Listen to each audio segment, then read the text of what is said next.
Sacred Spain is an exhibit that shows the power of art. And it's the power of art to communicate, it's the power of art to educate, and it's the power of art to evoke emotion. And what the different rooms signify is the way that people relate to images. For instance, some images are used in private devotionals, other images are used in processionals, other images might be sacred coming from the hand of God, that type of thing. There are pieces, multiple pieces by a single artist. Murillo, my Spanish isn't too good, but Murillo is one of them. Zurbarán, it would be another. From what I understand, it's the first exhibit that goes into sacred imaging. But I think it's a wonderful exhibit because it really shows that art doesn't necessarily stay in a museum room, because a lot of these pieces are images that are brought out for processionals and stuff that is done each year in Spain. So, for instance, the Virgin of the Forsaken, we have a picture of her, but the actual statue of the Virgin of the Forsaken, which is in Mexico, comes out every year for a procession. So it shows that art doesn't basically stay in a museum. It's part of everybody's everyday life.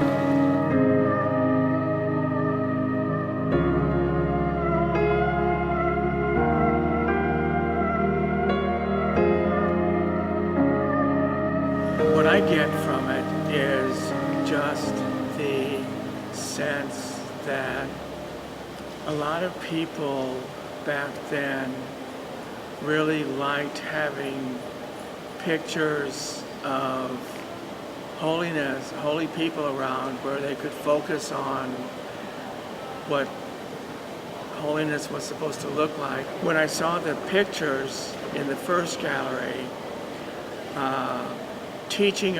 the real teaching about the Immaculate Conception without words, then I could understand that yes, these really were the way that people were taught about theological concepts without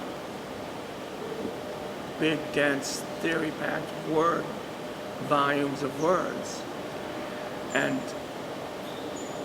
it was really enlightening to me. But the paintings themselves are magnificently beautiful too. They're not just something I learned from. They're just a feast for the eyes.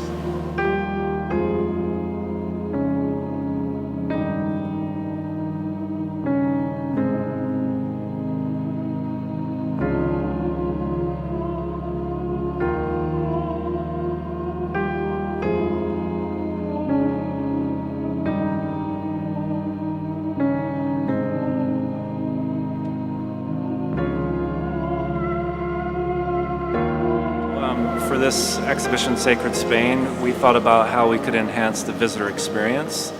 So typically we'll produce videos and a website for IMA exhibitions, but in this case we decided to develop an actual handheld tour that visitors could take around the exhibition and really connect with the different works of art and the different gallery spaces. So what visitors can do is rent this iPod Touch for $5 and then go through the 6 gallery areas and hear directly from the curator of the exhibition, from the chief designer, but also watch short documentaries, take polls, and view high-resolution imagery, all related to the exhibition.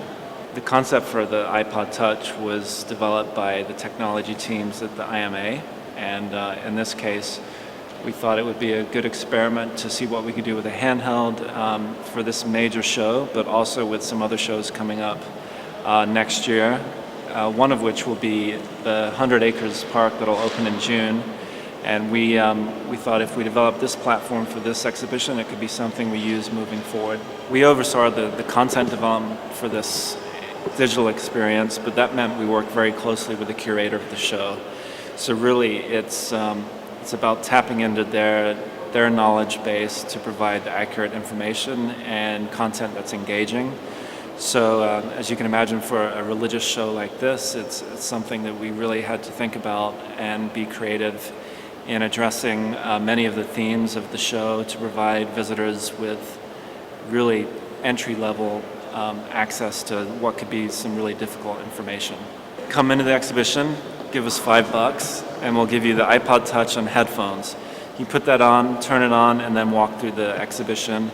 And sprinkled around the gallery will be 3-digit codes. So you'll walk up to a number, you'll type in 101, and that gives you immediate access to really cool digital content. And that could be audio directly from the curator talking about the exhibition, or it could be video of a religious procession, or it could be a poll question of us asking, how does this room make you feel?